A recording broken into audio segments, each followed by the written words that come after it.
안녕하세요. 백목사의 세상 읽기. 이번 시간은 BBC 뉴스 코리아에서 기사를 낸 차별금지법에 대해서 알아보겠습니다. Anti-Discrimination Law. 자, 2023년 8월 2일자 BBC 코리아 리처드 김 기자의 기사입니다. 충청남도 공공도서관에 비치된 성교육, 성평등 관련 도서를 두고 갈론을박이 이어지면서 이른바 차별금지법을 둘러싼 갈등도 재점화되는 분위기다. 이번 사태는 최근 충남도 의회에서 성교육 도서에 대한 공식적인 문제제기 발언이 나오면서 확산됐다. 진민규 도의원 국민의힘은 지난달 25일 열린 본회의 긴급 현안 질문에서 성교육 도서의 과다한 성적 표현들이 청소년들에게 부정적인 영향을 줄 수 있다고 지적했다. 지의원에 따르면 충남 지역 공공도서관에는 이성 물론 동성애 성관계하는 방법 등이 묘사된 도서가 비치되어 있다. 지의원은 아직은 미성숙한 어린이들이 이 같은 책들을 어른의 지도 없이 접하게 되면 자칫 자의적으로 해석해 부정적 영향을 미칠 가능성이 있다고 지적했다. 자, 2일 차별금지법 제정연대 등에 따르면 최근 충남 지역 일부 학부모단체들은 지역 공공도서관에 부적절한 성적 표현이나 남녀 간의 갈등을 부추기는 내용이 담긴 성교육, 성평등 도서 약 120권에 대해서 열람제한과 폐기 처분하라고 요구했다. 그런데 일부 인권단체들은 이런 요구는 도서 검열이라고 반발했다. 차별금지법 제정연대 등 지역단체들은 1일 공공 도서관을 향한 성평등책 금서 요구 무엇이 문제인가 토론을 열고 단체 열람 제한 요구를 비판했다. 토론에 참석한 이들은 포괄적 차별금지법에 반대하는 사람들은 성평등 도서가 어린이 청소년의 손이 닿지 않도록 해야 한다고 주장하고 있다며 성평등과 섹슈얼리티, 재생산권, 성소수자 표현을 삭제한 2022년 개정 교육과정은 성인지 감성과 다양성 교육에 대한 거부, 학생인권 조례 폐지 청구, 공공도서관을 향한 금소 요구로 이어지고 있다고 밝혔다. 충남차별금지법 제정연대도 성평등한 사회를 위한 포괄적 성교육을 받을 권리는 모두에게 있다며 아동 청소년의 성교육 도서에 접근할 권리를 막는 것은 유엔 사회권조약, 아동권리협약 등 국제인권조약 위반이라고 주장했다. 이들은 재벌 방지를 위해 조속한 포괄적 차별금지법 제정을 요구했다. 앞서 지난달 서울 한복판에서 열렸던 서울 퀴어문화축제를 기점으로 차별금지법을 둘러싼 갈등이 격화될 조짐이 있었다. 당시 퀴어 축제 참관인들은 차별금지를 강하게 요구한 반면 이에 반대하는 시민들은 맞불 집회를 열고 차별금지법 결사 반대를 외쳤다. 자, 그러면 이 차별금지법이 뭐길래 이러냐. 그래서 논란 중심에 선 법안은 차별금지법과 평등법이 꼽힌다. 평등법, 평등에 관한 법률안은 이상민 더불어민주당 의원이 2021년 6월 대표 발의했고 차별금지법은 장혜영 정의당 의원이 2020년 6월 발의했다. 포괄적 차별금지법으로 불리는 이 법안들은 현재 국회 법제사법위원회에 계류된 상태다. 사실 이와 비슷한 법안이 처음 만들어진 건 약 17년 전이다. 지난 2006년 정부 발의를 시작으로 현재까지 총 8번 발의됐으나 매번 철회되거나 임기 만료로 폐기됐고 현재까지 포괄적인 수준의 차별금지를 규정하는 법안이 국회 문턱을 넘은 적이 없다. 이 법안은 도대체 어떤 내용을 담고 있길래 왜 17년째 국회 문턱을 넘지 못하고 있는 것일까? 자, 평등법. 이상민 의원을 포함한 24명의 민주당 의원이 동참한 이 법안은 모든 영역에 있어서 차별을 금지하고 차별에 인한 피해를 효과적으로 구제해 실질적 평등을 구현하는 것을 골자라고 했다. 이상민 의원은 BBC 코리아와의 통화에서 어떤 이유든 인종이나 학력, 성적 지형이나 정치성 등을 이유로 한 차별을 금지하고 헌법에서 규정한 인간의 존엄과 같이 평등권이 실질적으로 구현될 수 있도록 국가가 적극적으로 나서도록 하는 게 이 법안의 핵심이다 라고 설명했다. 성적 지형이란 이성의 동성애, 양성애 등 감정적, 호의적, 성적으로 이끌릴 수 있고 성적인 관계를 맺거나 맺지 않을 수 있는 개인의 가능성을 말한다. 이 의원은 이미 발의된 비슷한 법안에 대해 차별금지법은 어떤 이유로 부당한 차별을 받아서는 안 된다는 소극적 의미에 그친다면 이 평등법은 그러한 차별금지는 물론이고 모든 사람들이 인간의 존엄성을 적극적으로 보장받는 차원에서 차이가 있다고 말했다. 특히 이 의원은 최근 디지털 기술과 문명이 고도화되고 있음을 고려해 디지털과 관련된 분야에서도 차별금지 및 평등이 실현되도록 규정했다는 점이 평등법의 최대 특징이라고 강조했다. 실제로 평등법 제8조에는 이 법은 인공지능, 빅데이터 등 디지털 기술을 기반으로 한 모든 영역에도 동일하게 적용한다고 규정되어 있다. 자, 차별금지법. 장현 의원이 발의한 차별금지법은 평등법안에 대해 비해 차별 행위와 구제 절차를 보다 상세히 규정하고 있다. 일반적으로 차별금지법에서 가장 중요한 부분은 차별 행위에 대한 구제 조치로 꼽힌다. 특정 행위가 차별이라고 판단된다면 차별 행위의 중지와 피해의 원상회복, 재발 방지 등의 조치를 어떻게 할 것인지가 핵심이라는 얘기다. 정의당은 이 법안에서 국가인권위원회에 강력한 구제 조치를 취할 수 있는 권한을 부여하고 있다.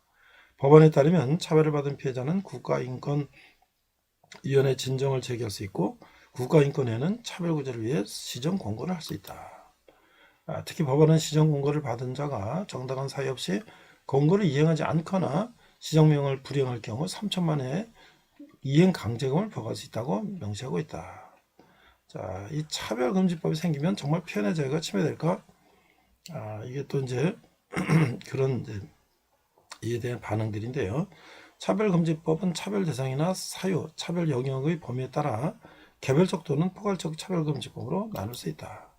개별적 차별금지법은 주로 성별이나 장애 등 특정 차별 사유나 고용 등 특정한 영역에서 차별을 금지하는 것을 말한다. 현재 한국에는 남녀고용평등법 등 연령이나 성에 따른 고용차별을 금지하거나 비정의적이라는 이름으로 노동조건의 차별을 겪지 않도록 규정하는 개별법들이 다수 존재한다. 자, 포괄적 차별금지법은 정치, 경제, 사회, 문화 모든 영역에서 성적 지향 및 성적 정체성을 포함한 모든 종류의 차별 사유와 차별 영역을 전반적으로 다루고 있다. 차별금지법의 제정의 필요성을 역선한 이들은 개별적 차별금지법으로는 근본적인 차별행위를 막을 수 없다는 입장이다. 차별금지법 제정연대 측은 개별적 차별금지법은 특정한 차별 사유를 구체화해 심화시켰지만 개별법만으로는 차별이 설명되지 못하는 한계를 지닌다고 밝혔다. 반면 포괄적 차별금지법에 반대하는 이들은 이미 한국의 사법제도 안에 개별적 차별금지법이 마련해 있기 때문에 차별을 막기 위한 법적 장치가 충분하다는 입장이다. 국회의 대표적인 차별금지법 반대론자인 김희재 더불어민주당 의원은 BBC 코리아의 통화에서 현행법상 개별적 차별금지법에서 차별을 금지하는 규정을 두고 있다며 예를 들면 장애나 성별 이유로 차별의 문제가 발생된다면 관련된 개별적 차별금지법이 적용되기 때문에 해당 법들을 강화하는 것에 대해서는 저 또한 반대하지 않고 있고 대부분 찬성하고 있다고 말했다. 김 의원은 그러나 포괄적 차별금지법을 제정해서 차별 문제를 다루는 건 매우 민감한 문제라고 지적했다. 자, 이제 차별 법안이 통과되면 무엇이 달라지나? 법안이 통과되면 어떤 미래가 펼쳐질지를 두고도 양측 입장은 분명하게 엇갈린다. 법안 통과를 외치는 이들은 차별금지법은 평등을 위한 첫 걸음이라며 최근 발생한 성평등 도사가 문제의 책으로 언급되는 일도 없어질 것이라고 말한다.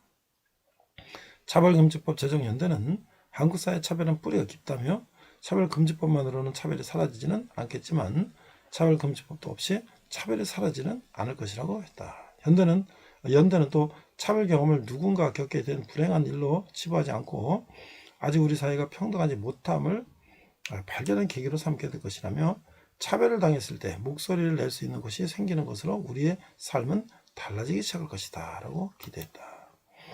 반면 차별금지법 반대론자들은 해당 법안이 헌법을 비롯한 현행 법체계에 정면으로 위배된다고 비판했다. 차별금지법에서 성별을 여성, 남성 그리고 그 외에 분별 없는 성으로 구분하고 있는데 이는 양성평등의 이념을 근간으로 하는 헌법의 평등의 원칙과 정면으로 충돌된다는 것이다. 특히 이들은 차별금지법의 가장 큰 문제는 평등 이념의 과도한 적용으로 자유권이 침해되거나 역차별 결과가 초래되는 점이라고 목소리를 높였다.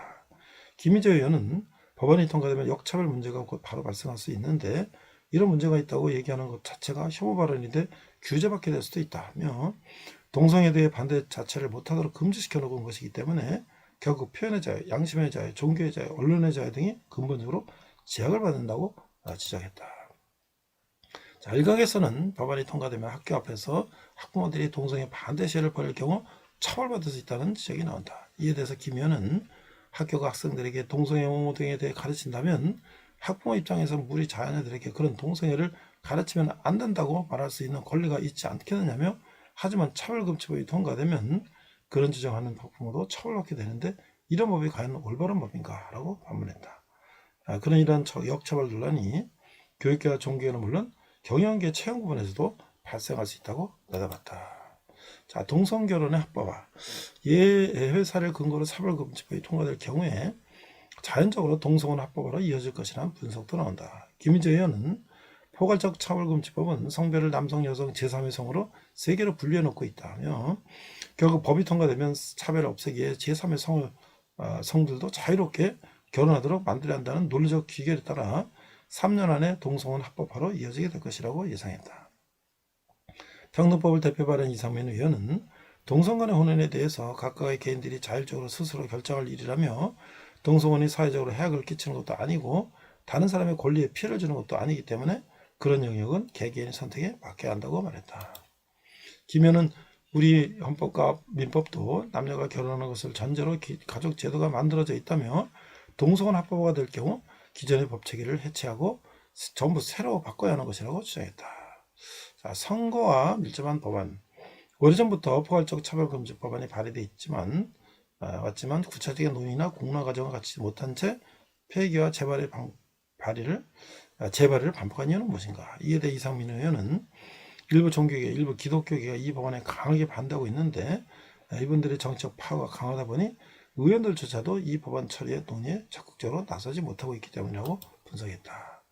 자, 이 의원은 나아가 일부 기독교분들이 강경하게 목회자나 또는 신자들이 동성애 문제에 대한 강경한 입장을 보이겠다면서 이분들은 이 법안이 통과되면 우리나라도 영국이나 프랑스 등 유럽 나라들처럼 동성애는 물론 질병이나 사회적 문제가 창궐하게 될 것이라고 근거 없는 주장을 하고 있다고 말했다.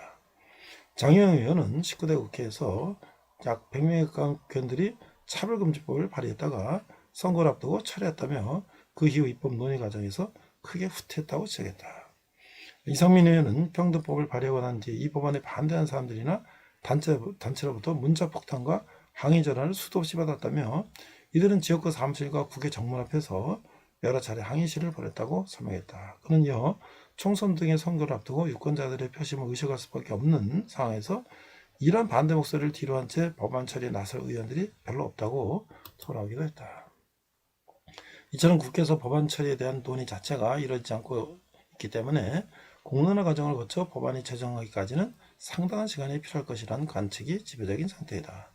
김희재 의원은 이 법안에 반대하는 사람들이 훨씬 많았고 사회적 합의가 충분히 이루어지지 않았다면서 이 문제에 대한 충분한 논의와 공론화 과정이 필요함에도 이 법을 통과시키려는 사람들은 사회적 합의하고 논의를 제대로 거치려고 하지 않는다고 비판했다.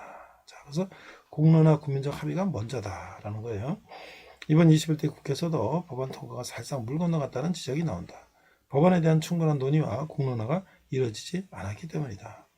장혜연 의원은 차별금지법은 우리 사회에 너무나 절실한 법이라며 더 늦기 전에 지금 당장 도입해야 한다고 강조했다.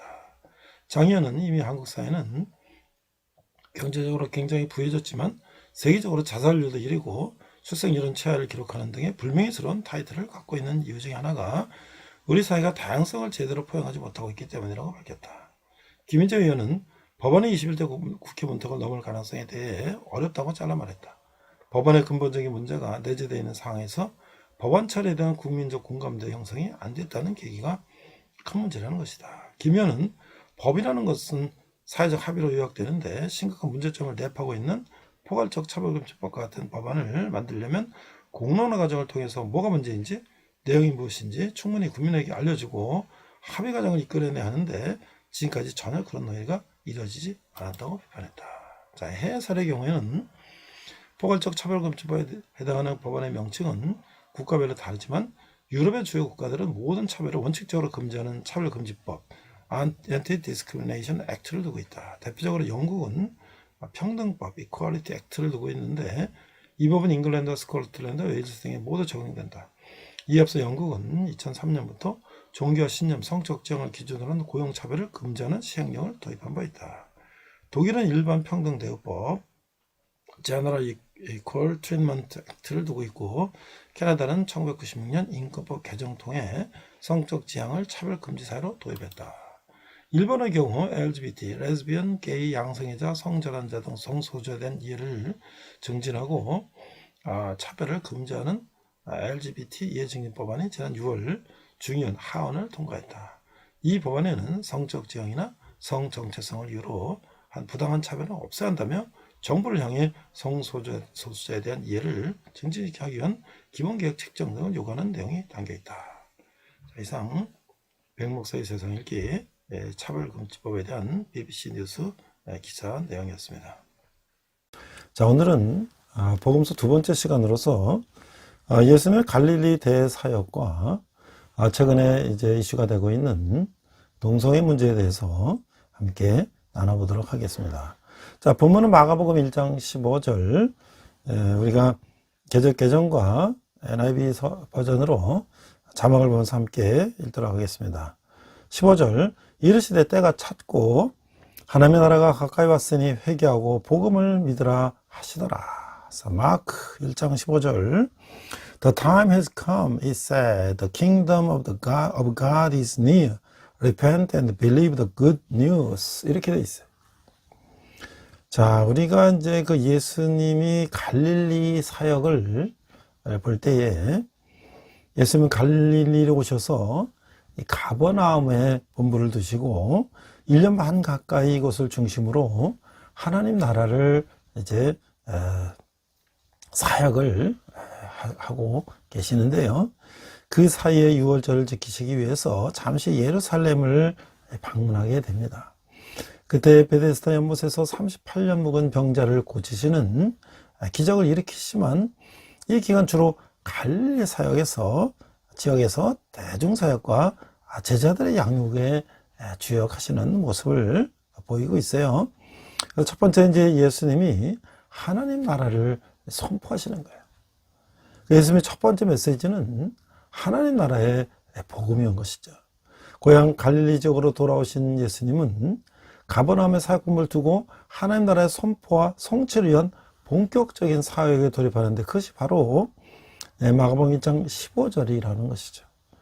다시 한번 읽어보면 이르시되 때가 찼고 하나님 나라가 가까이 왔으니 회개하고 복음을 믿으라 하시더라. 말씀이죠. 이 말씀은 예수님이 회당에서 이사야서 61장 1절 2절 말씀을 읽으시고 그것이 오늘 너희 귀에 응했다고 선포하신 누가복음 4장 18장 21절 이 기사와 함께 예수님의 하나님 나라 선포식을 거행한 것이죠. 그래서 하나님 나라의 회복을 공식 선언하는 것이에요.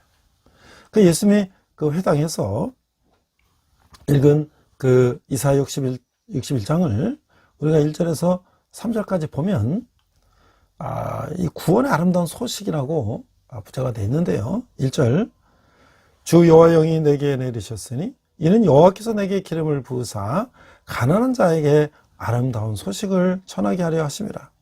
나를 보내사 마음이 상한 자를 고치며 포로된 자에게 자유를, 갇힌 자에게 노임을 선포하며. 2절, 여호와 연회해 우리 하나님의 보복의 날을 선포하여 모든 슬픈 자를 위로하되. 3절, 무릇 시온에서 슬퍼하는 자에게는 화관을 주어 그 죄를 대신하며 기쁨의 기름으로 그 슬픔을 대신하며 찬송의 옷으로 그 근심을 대신하시고 그들이 의의 나무 곧 여호와께서 심으신 그 영광을 나타낼 자라 일컬음을 받게 하려 하심이라. 이사야서 61장이죠. 이것이 바로 에덴의 회복으로서 하나님 나라가 회복을 말하는 것이에요. 예수님은 바로 하나님이 구약에서 꿈꾸시면서 아브라함을 부르시고 그 백성과 그 땅, 그 가나안 땅을 약속하시고 형성된 그 백성을 모세를 통해서 애굽에서 불러내어 시내산에서 그 백성을 하나님의 제사장 나라가 되고 하나님은 그들의 하나님이 되신다는 구약부터 이루어진 그 언약을 맺음으로써 시작된 하나님 나라의 재건운동, 이게 벌써 에덴의 회복이다 라고 할 수 있는데요. 이것을 구약을 통해서 꿈꿔왔던 하나님의 섭리였던 것이죠. 예수님의 오심은 바로 구약이 예비한 하나님 나라의 성취를 선포하기 위함이다 라고 할 수가 있어요. 자, 먼저 때가 참해. 이 때가 찼다는 무슨 말인가? 이 말은 바로 하나님 나라의 선포를 위해서 하나님의 정지 작업이 완료됐다라고 하는 거예요. 이 바로 카이로스, 하나님의 섭리적 때를 말하는 것이죠. 두 번째는 하나님 나라는 하나님이 절대 주권으로 통치가 이루어지는 영역을 말하고 있어요. 태초에 창조된 에덴은 아담과 하와가 범죄하기 전 그곳에는 오직 하나님의 절대 주권만이 있었다는 것이죠. 하나님 나라의 회복은 곧 에덴의 회복인 것이에요.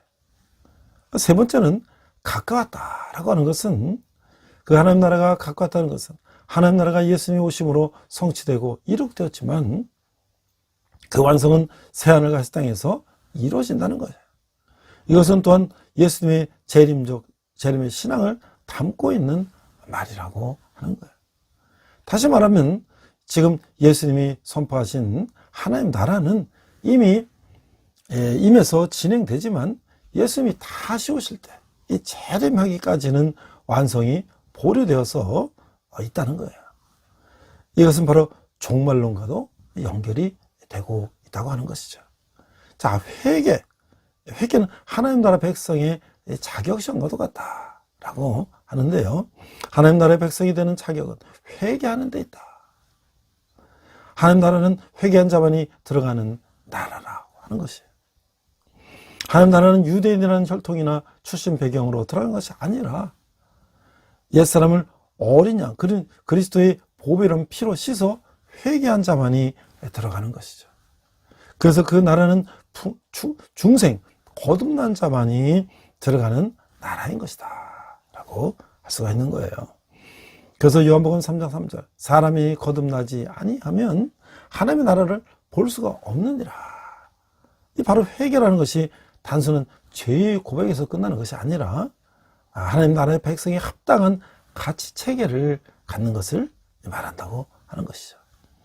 자, 그래서 이제 복음을 받아라. 복음은 바로 예수님이 이 땅에 오셔서 하나님 나라를 선포하시고 십자가의 대속적 죽음을 통해서 그 나라를 성취하심으로 에덴에 들어갈 수 있는 길을 열어주시고 그 다시 오실 때 그 나라를 완성시켜 주신다는 그 사실이 바로 복음인 것이다 라고 하는 것이죠. 마가전은 예수님의 공생의 첫 메시지는 바로 이것이었던 거예요. 이 복음 선포는 이제는 이스라엘, 이 택한 백성을 인간 왕들을 통해서 다스리지 않고 하나님이 그들의 왕으로서 직접 통치하시겠다는 의지의 표현인 것이죠. 우리가 열왕기를 읽으면서 살펴봤듯이 이스라엘의 인간 왕들은 다 하나님의 표준에 미치지 못했던 것이죠. 바로 그 십계명의 삶에 미치지 못했다는 거예요. 하나님 마음에 합한 다윗조차도 이 죄를 범했던 것이죠. 간음죄를 범했던 거예요. 여기서 우리가 알 수 있는 것은 이스라엘 왕은 다윗보다 큰 분, 우리와 함께 하시는 그 큰 분, 임마누엘, 우리와 함께 자신이 오셔서 다스리신다는 하나님 나라의 계시가 구약의 면면이 흐른다는 거예요. 이 다니엘은 하나님 나라는 인자 같은 이가 하늘 구름을 타고 와서 다스리는 영원한 신적 권위 나라임을 계시해 주었어요. 자, 다니엘 7장 13절에 14절 보니까 내가 또 밤 환상 중에 보니 인자 같은 이가 하늘 구름을 타고 와서 옛적부터 항상 계신 이에게 나아가 그 앞으로 인도되매 14절 그에게 권세와 영광이 나라를 주고 모든 백성과 나라들과 다른 언어를 말하는 모든 자들이 그를 섬기게 하였으니 그의 권세는 소멸되지 아니하는 영원한 권세요 그의 나라는 멸망하지 아니할 것이니라 라고 말씀하고 있어요. 이로써 성경의 시제가 구약의 미래에서 신약의 현재 진행형으로 바뀌었다는 거예요. 그 메시아가 지금 오셨다는 것이죠. 구약의 하나님 나라는 미래에 다가올 나라이고 예수님 오심으로 그 나라는 현재 진행형으로 바뀌었다고 하는 거예요. 이 한 구절을 길게 공부한 것은 이 말씀이 바로 성경의 중심 주제이기 때문에 그렇다는 거예요. 이 관점이 바로 하나님 나라이다 라는 것이죠. 하나님 나라는 구약에서 꿈꾼 하나님의 계시가 이루어지는 것이죠. 하나님 나라의 개념은 성경이 중심 주제이고 이것이 바로 예수님이 이 땅에 오신 이유이다. 이것을 다음 구절에서도 이렇게 말씀하고 있는 거예요. 마태복음 4장 13절 예수께서 온 갈릴리에 두루다니사 그들의 회당에서 가르치시며 천국 복음을 전파하기 하시며 백성 중에 모든 병과 모든 악한 것을 고치시네. 자, 마태복음 24장 14절에 보니까 이 천국 복음이 모든 민족에게 증언되기 위하여 온 세상에 전파되리니 그제야 끝이 오리라 라고 말씀하고 있어요. 갈릴리 사역에서 예수님은 왕의 신하의 그 아들을 고치시고 이제 그 후에 고향에서 이제 배척을 당하시게 되는데 고향 사람이 예수님을 어떻게 배척했어요? 자, 이사야 61장 1절에서 우리가 하나님 나라가 예수님에서 이루어졌다는 그 선포를 들은 그 예수님의 고향 사람들은 그냥 단지 그 목수 요셉의 아들인데 어찌 그가 메시아겠는가?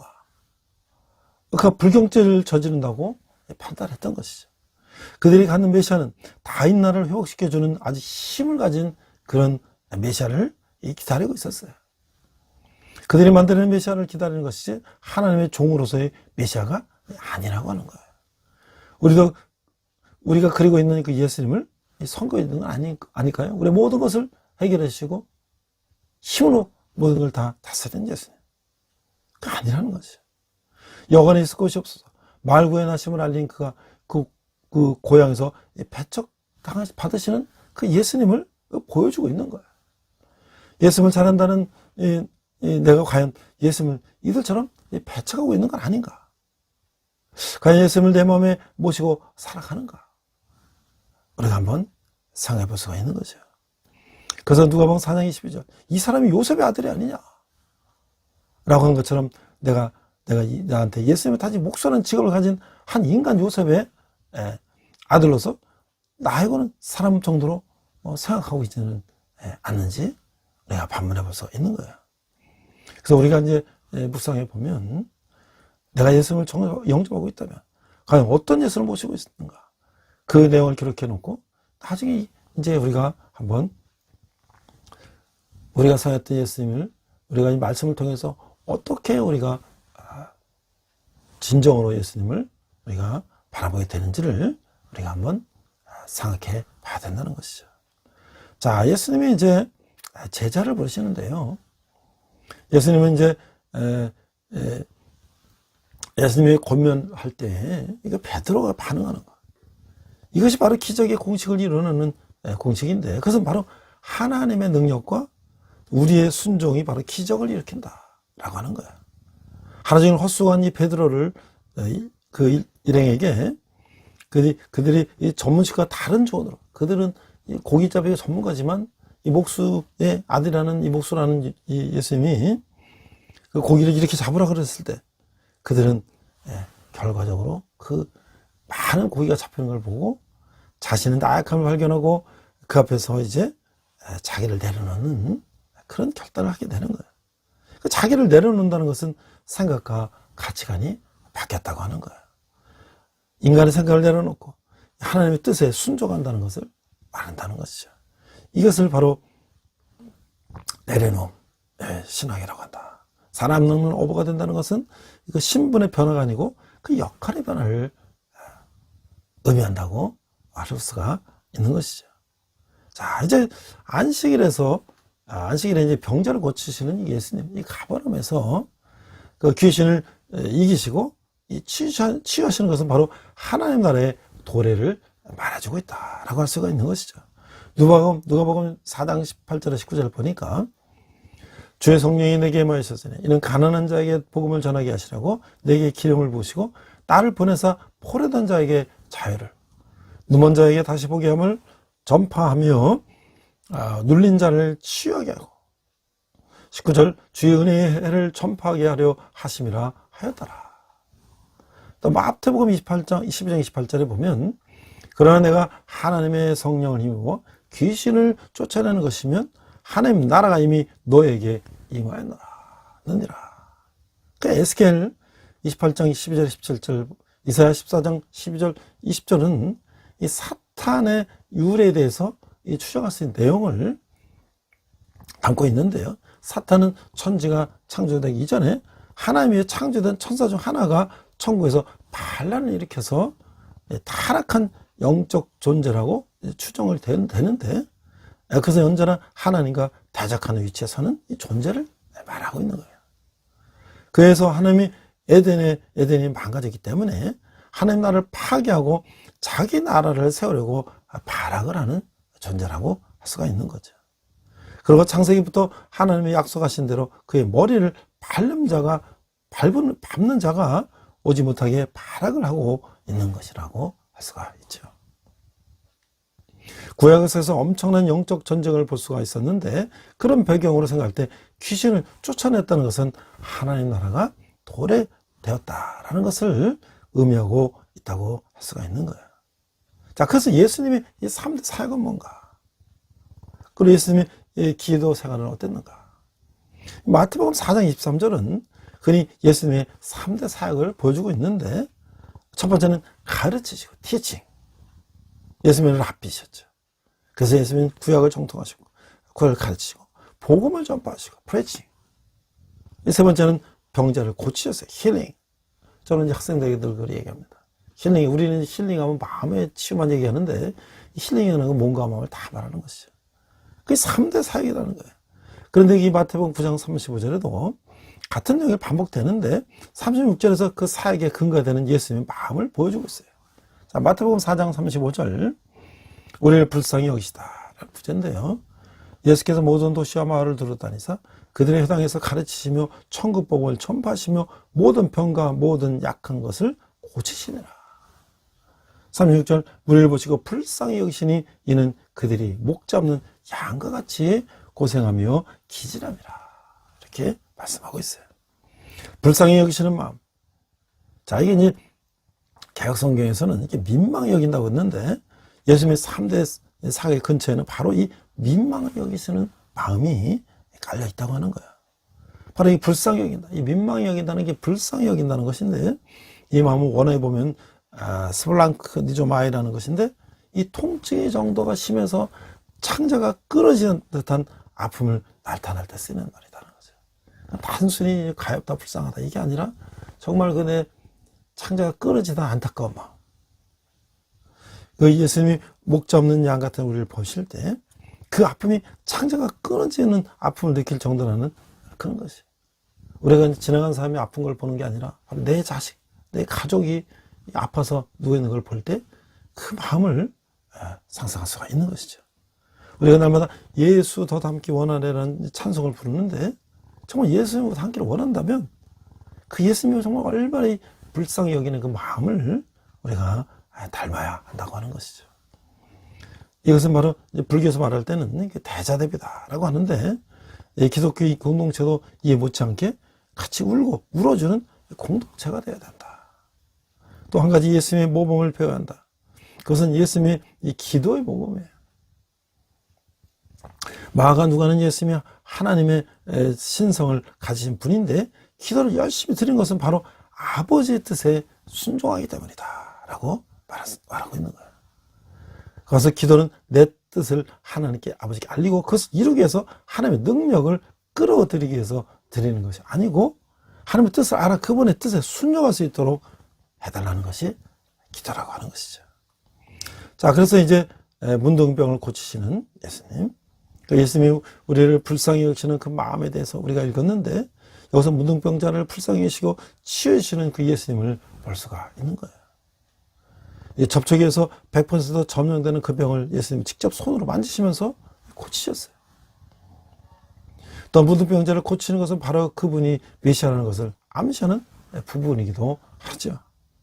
왜 상가 아무에게 말하지 말라고 하시고 제사장에게 보여라라고 했을까요? 그것이 바로 내게 따른 것이라는 거죠.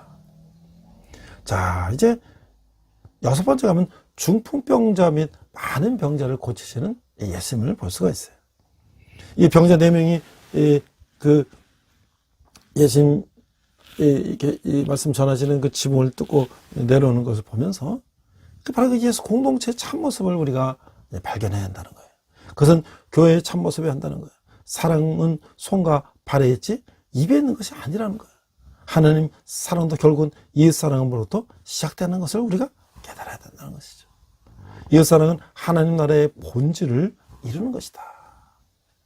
마태복음 25장과 이게 염소의 비유는 그 사실을 분명히 말해주고 있는데, 성경이 말하는 사랑은 동사이지 결국 명사가 아니라고 하는 거야. 그 사랑은 동사 중에서도 현재 진행해야 된다. 오늘날 우리 교회가 세상을 향한 이런 모습을 찾아볼 수가 있을까요? 심각하게 우리가 생각해 봐야 된다는 거죠. 예수님이 병자의 죄를 용서해 주셨어요. 죄의 용서는 하나님 나라의 시작이라고 하는 거예요. 자, 그래서 이제 제자를 부르시는데, 이 마태를 부르시는 거예요. 그리고 죄인을 위해서 오셨다는 거 예수님은 말씀하고 계세요. 자, 본문에서 하나님 나라가 어떻게 이루어져가는가를 이제 우리가 묵상했는데, 이 본문 보면 하나님 나라는 먼저 소외된 자들을 돕는 나라이고, 또 외식이나 형식에 구애받지 않고 본질을 중요시하며 새로운 가치관을 갖는 것을 말하고 있다. 우리가 이것을 읽어야 된다는 거예요. 예수는 세리를 제자 삼으시고 잔치를 즐기고 계세요. 예수님 당시 세리는 사회적 종교적으로 죄인 취급을 받았는데, 당시 세금 징수제도는 세리들이 마음대로 착복할 수 있도록 되어 있었기 때문에 많은 세리들은 세금을 과하게 징수해서 자기에게 할당된 만큼만 납부하고 나머지는 자기들이 착복했다는 거예요. 그래서 그들은 사회에서 죄인으로 취급을 받고 사회에서 왕따 당하면서 소외된 계층이었어요. 예수님은 그들을 구하러 오셨다고 했어요. 바로 그것에 하나님 나라가 이루어져 가는 것이다 하는 것이죠. 예수님은 바리새인들의 금식 규정을 나무라면서 그들의 외형, 형식주의를 질타하셨어요. 그리고 그들에게 하나님 나라에 합당한 새로운 가치관을 역설하고 계세요. 바리새인들의 금식 규례는 해 뜰 때부터 해 질 때까지라고 해요. 해 뜨기 전에 먹고 해 지고 난 뒤에 먹으면서 점심 한 끼 금식하는 것인데, 그걸 하루 종일 금식했다고 이제 말하고 있는 거예요. 새 포도주는 새 부대에 넣어야 한다면서 하시면서 하나님 나라에 합당하게 가치관을 바꾸라는 것을 가르쳐주고 있어요. 예수님이 말하는 이 새 것이라는 의미는 창조적인 것, 남이 하지 않는 것을 말하는 것이 아니에요. 새로운 것에 대한 두 가지 단어가 있는데, 이 네오스라는 것은 없는 것에서 새로 나온 이 새 것이 있고, 카이오스라는 것은 이미 있는 것에서 새롭게 되는 새 것이 있는데, 예수님의 새 것이라는 개념은 없는 것에서 새로운 나오는 것이 아니라 이미 있는 것을, 기존의 것을 새롭게 하는 것이라고 할 수가 있는 것이죠. 그것을 새로운 가치관으로 변하는 것을 말하는 거예요. 기존의 가치관에서 하나님 나라에 합당한 가치관으로 바꾸라는 것이죠. 예수 믿고 따른다고 하는 나는 얼마나 새롭게 되어가고 있나요? 아니면 매일매일 새 포도주를 헌부대에 이 헌천으로 더덕더덕 땜질하고 있는 그런 삶을 내가 살고 있지는 않는가? 그다음 어떻게 되겠나?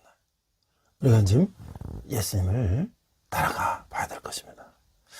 자, 이제 최근 우리가 사회적 이슈 중에 이 젠더 메인스트리밍, 이 동성애 문제가 많이 대두가 되고 있죠. 상당히 또 이 기독교계와 대적 서로 반대 관계 있죠. 자, 이 세계는 지금 모든 금지함을 금지하라 라는 슬로건으로 전 세계 젊은이들이 이 정신을 사라졌던 게 68 프랑스 혁명이라는 거예요. 그래서 이 혁명의 주역들이 각 나라와 국제계를 이제 주도하고 있어요. 소위 선진국이라고 불리는 유럽과 미국에서는 인권의 이름으로 전례 없는 성적 방종과 생명 경시 풍조가 만연되고 있는 거예요. 그래서 이제 이 기사를 보니까 여기는 이제 남녀라는 생물학적 성별의 구애를 차별의 이름으로 없애버리자는 이 젠더 메인스트리밍, 이 바로 동성애와 동성 결혼 및 생명 윤리에 반하는 낙태와 인간 복제 등 현재 서구 사회에서 일어나고 있는 일들에 대해서 이 최근 소식들을 이렇게 한번 우리가 살펴본다는 거예요. 그래서 어떻게 앞으로 이렇게 되면 어떤 미래가 닥칠 것인가. 자, 그래서 우리 아이들은 지금 어떤 앞으로 이런 환경 속에 살아갔을까? 현재 이런 추세가 지속된다면, 자, 미국에서 미네소타주에서는 웨딩 결혼식 사진을 찍는 사람이 있는데, 그 부부가 동성애자 사진 안 찍어줬다는 이유로 차별금지법으로 이제 감옥 갈 위기에 처했다. 이게 미네소타주에 살고 있는 엔젤과 칼 라슨이라는 부부가 최근 미네소타주의 차별금지법 위반으로 감옥형이나 또는 벌금형을 받을 처해가 있다. 결혼 15년 차인 이들 부부는 어떤 이 회사를 설립해서 거기 이제 사진 찍는 이제 그런 일을 확장하면서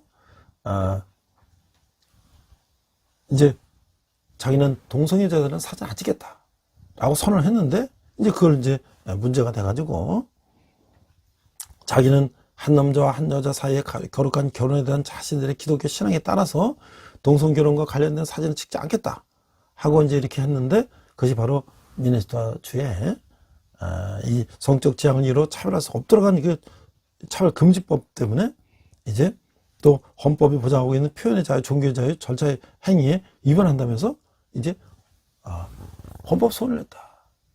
그러니까 그런 법들이, 이 차별금지법이 헌법을 위배했다는 거야. 왜냐면 표현의 자유, 종교의 자유 이런 것들, 이런 절차의 자유들을 무시하고 무조건 그걸 찍으라고 하는 것이, 동성애자를 옹호하는 것이 차별금지법이 헌법을 위배했다. 그런데 결국 미네소타 법원은 그런 차별금지법이 헌법 위배되지 않았고 차별 다 합당하다 이렇게 이제 판단을 내렸고, 그래서 이들 부부는 항소를 하려고 하고 있지만, 결국 만약에 이들이 이제 패소하게 되면은 이 사람들은 이제 90일 동안 감옥을 가거나 이제 벌금을 내야 된다. 이게 바로 이제 미국의 차별금지법이 이제 통과되고 난 후에 일이라고 하는 거야. 자, 또 이제 어떤 미국인 제과점 사장은 사탄의 생일을 축하하는 케이크를 만들어 달라는 요청을 거부했는데, 그 때문에 또 이제 소송을 당했다는 거야. 그래서 그는 그 2번이나 사탄의 생일을 축하하는 케이크를 만들어 달라는 그 익명 요청이 들어와서 그것을 거부했다는 거야.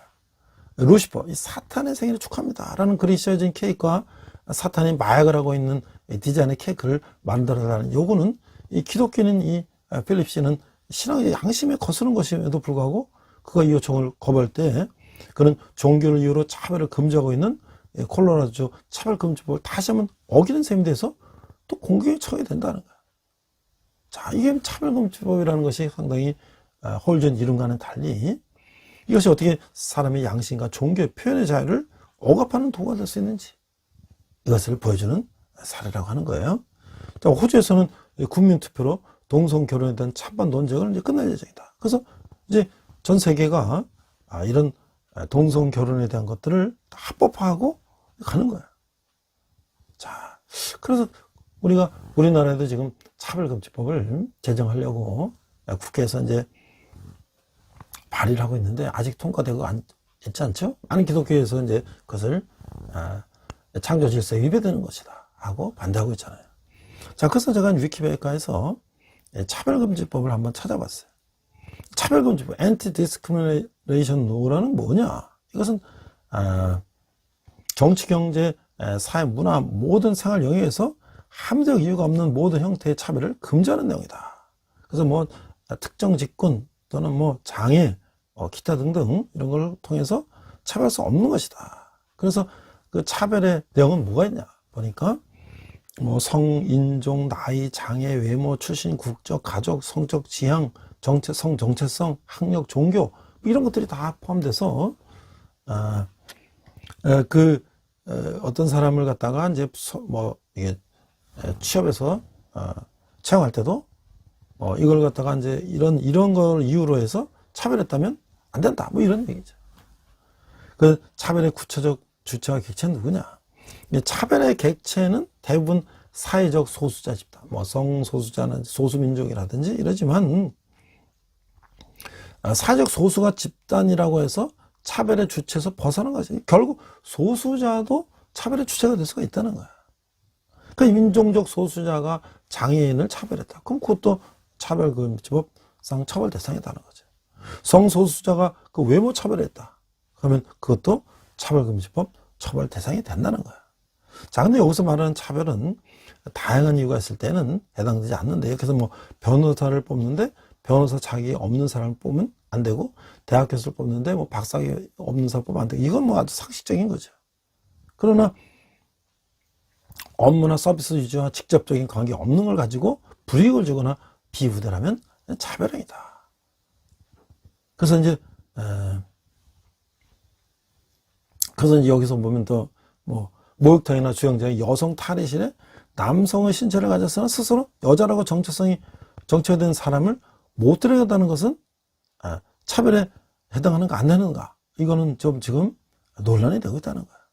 자, 그래서 차별금지법에서 차별을 당한 피해자가 법원이나 인권위에 등에 구제 요청을 할 시에 차별 여부 소명은 원고가 아니라 피고가 하게 돼 있다. 그가 그 행위를 한 사람한테 소명을 하라, 이렇게 돼 있다는 거야. 또 차별 행위에 대해서 나라마다 차별 규정이 다른데, 그 증오 발언에 대한 차별 조항이 없는 국가도 있고, 그 성적 조항이 차별 조항에 빠져 있는 나라도 있고, 뭐 유럽에서는 차별금지법의 제정이 국가가 많이 있는데, 유럽이나 호주에서는 증오 발언에 대해서 형법 처벌이 강화되는 추세이고, 독일은 형법에 특정 인구 집단을 모욕하거나 악의적으로 비판해서 타인의 인간의 존엄성을 침해하는 행위 등에 대해서 징역 3년에 처할 수 있게 한다. 결국 영국도 피부색, 인종, 국적, 출신에 대한 증오 발언은 한 그러한 사람에게 2년 이하 징역을 처한다. 자, 그래서 이런 것들은 소수자나 다수자나 서로 간에 차별하고 주체 객체가 될 수 있다라는 것이고요. 법의 적용을 보니까 종교인의 신화의 그 발언이 그 행위를 처벌할 수 있는 여부가 아주 핵심적이죠. 헌법에서 정치 종교 분리 원칙을 정하고 있음에도 불구하고 기독교에서 흔히 걱정하는 것이 기독교인이 자신의 신앙에 따라 동성애를 반대하면 위법이 되느냐 하는 것인데, 기독교인들은 동성애 반대 설교를 하거나 동성애들의 결혼 주례 요청을 거부하면 감옥에 간다는 것을 차별금지법 반대 근거를 내세우는데, 결론적으로 말하면 교인들과 함께 드리는 이사나 여기서 교리에 따라서 동성애 반대를 주장하는 것은 뭐 위법이 아니다, 뭐 이렇게 이제 얘기를 하고 있어요.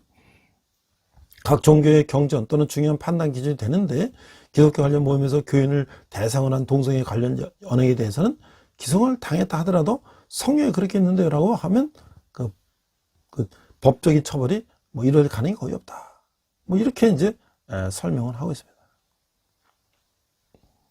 또 표현을 자유를 최대한 보장할 때 현실적으로 위법 여부를 칼로 두부를 자르듯이 명백히 정리하기 어렵지만, 그러니까 신앙을 공유하는 성경 신앙 공동체 내에서 해당 교인들이 충분히 받아들일 수 있는 수준의 동성애 반대는 위법하기 어려우나, 이 신앙 교리에 동의하지 않는 사람이나 동의 여부를 알기 힘든데 대중을 대상으로 동성애 반대하는 것은 처벌금지법과 종교 표현의 자유와 충돌하기 때문에 고대의 정치, 법적, 정치적 결정이 필요하다. 자, 이게 말은 이제 교회 내에서 하는 거는 괜찮다고 하지만, 그게 이제 다수를 얘기하면 안 된다는 거예요.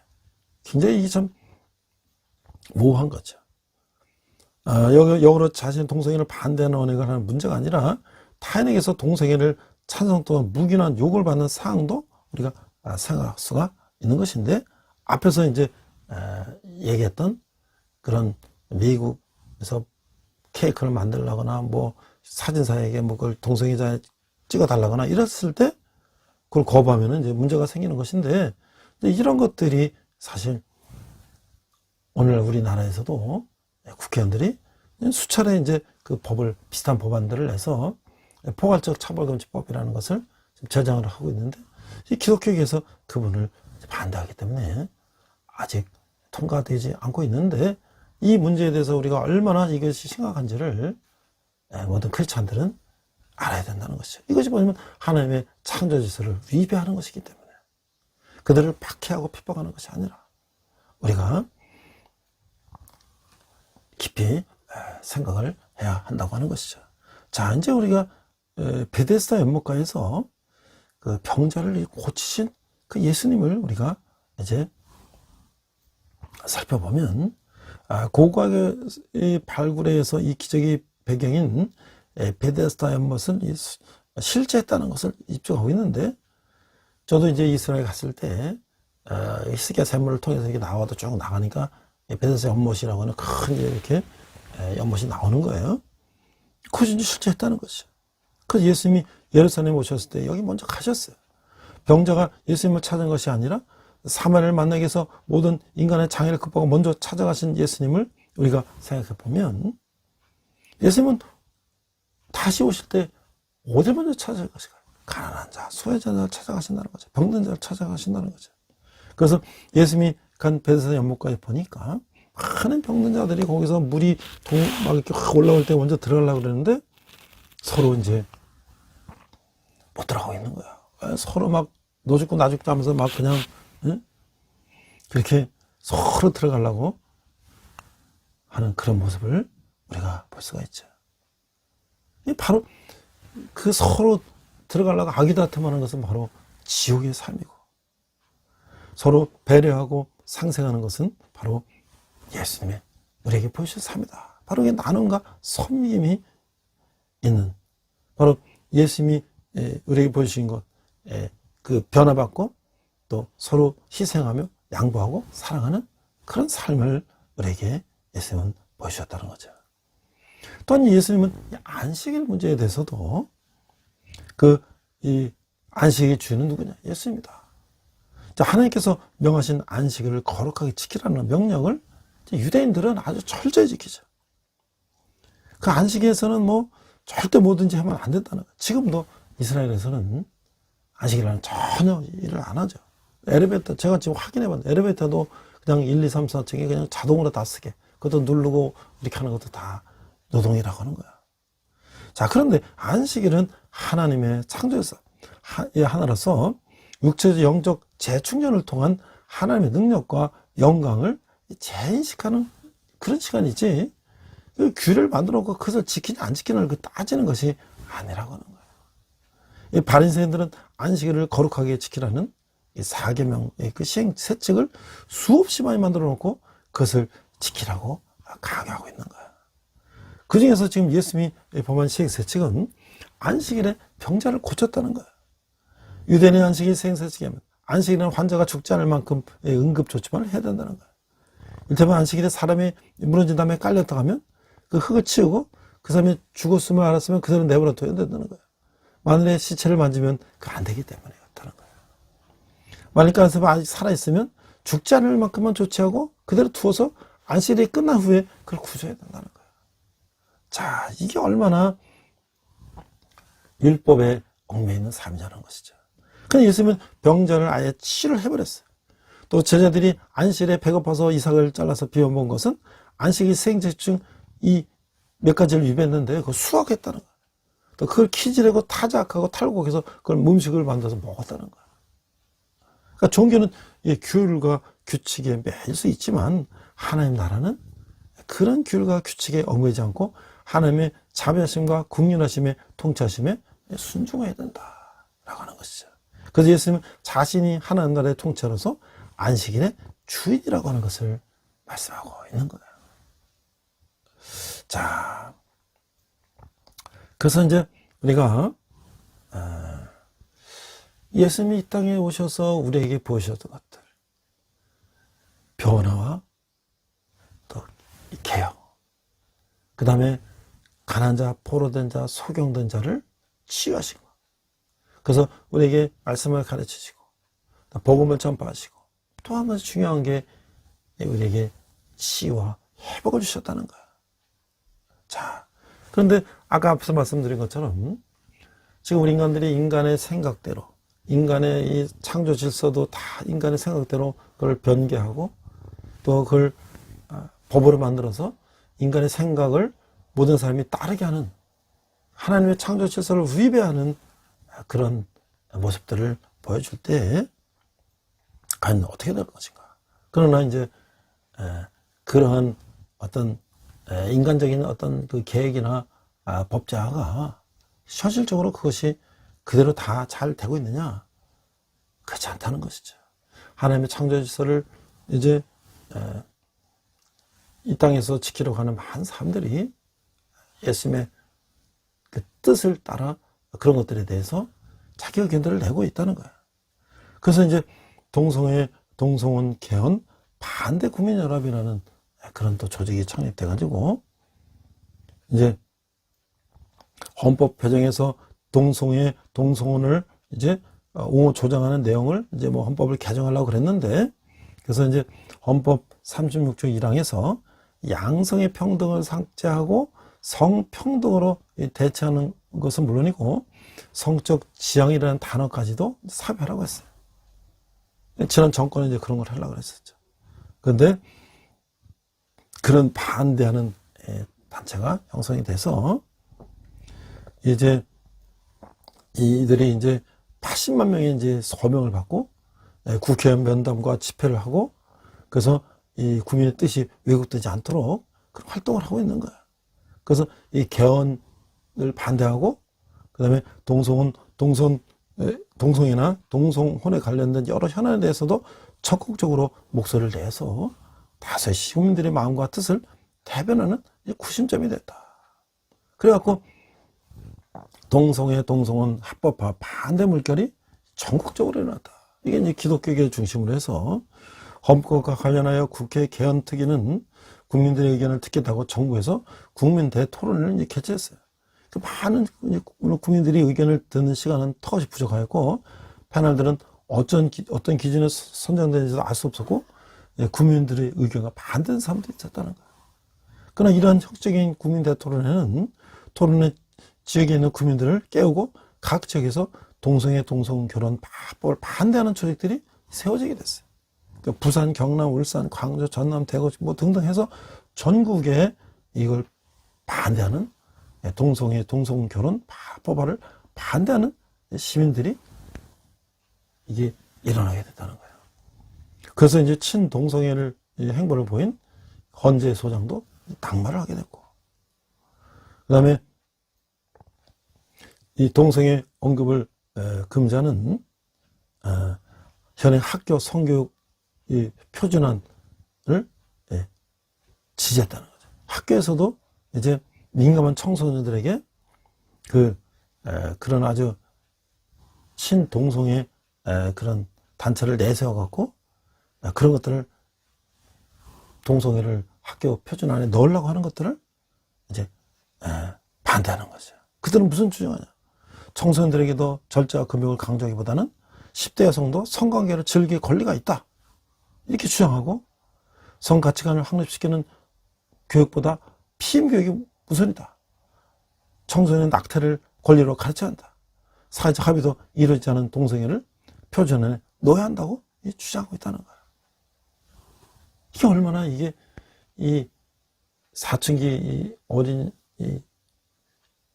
청소년들이 그런 걸 받아들이면 그것이 진리인 줄 받아들이는 거죠. 가치관에 정립되지 않은 청소년에게 그런 것들을 가르친다면 사회가 어떻게 될 것이냐. 또 결국 이제 여성 가정부도 이런 걸 반대하게 되고, 이제 또 청소년 에이즈 예방 행사 같은 것도 하고, 그 다음에 학교 내에서 급진적 이 페미니즘 교육을 반대하는 그런 일들도 일어나고, 전국에서 이제 가짜 인권, 이 나쁜 인권 조례 반대 운동도 벌어지고 있다는 거야.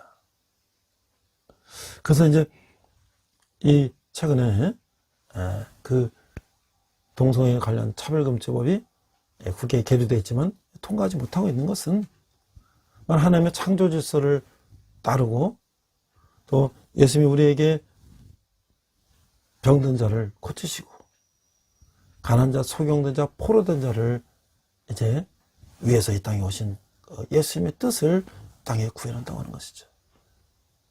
많은 이제 이 동성애를 찬성하는 사람들은 이 기독교가 그런 것들을 핍박하고 있다라고 얘기하는데, 그것은 핍박이 아니라 우리가 본래 모습으로 회복되는 것을 말하는 것이죠. 아까 없는 것이 새가 되는 것이 아니라 이미 있던 것이 잘못된 것을 다시 새롭게 이제 만드는 것이 예수님이 땅에 오신 목적이라는 것이죠. 우리가 율법에 묶여있는 것, 우리 인간의 그 가치관에 묶여서 잘못 가고 있는 인간들을 바르게 돌아오게 하는 것이 예수님이 땅에 오셔서 우리에게 하신 사회라는 것을 우리가 기억하며, 우리도 예수님의 뜻이 이 땅에 실현되는데 우리가 함께 도역하는 그런 저와 여러분 되시기를 주님의 이름으로 축원합니다. 기도하겠습니다. 하나님 아버지 은혜를 감사합니다. 예수님께서 이 땅에 오셔서 가르치시고 복음을 전하시고 특별히 치유하셨습니다. 이 땅의 모든 그 아픈 사람들, 또 여러 가지 사고 체계가 왜곡된 사람들, 이 사람들이 예수님의 사랑을 깨닫고 우리가 하나님의 창조 실사로 돌아올 수 있는 이 세상이 될 수 있도록 인도하여 주시옵소서. 감사드리며 예수님 이름으로 기도했습니다. 아멘.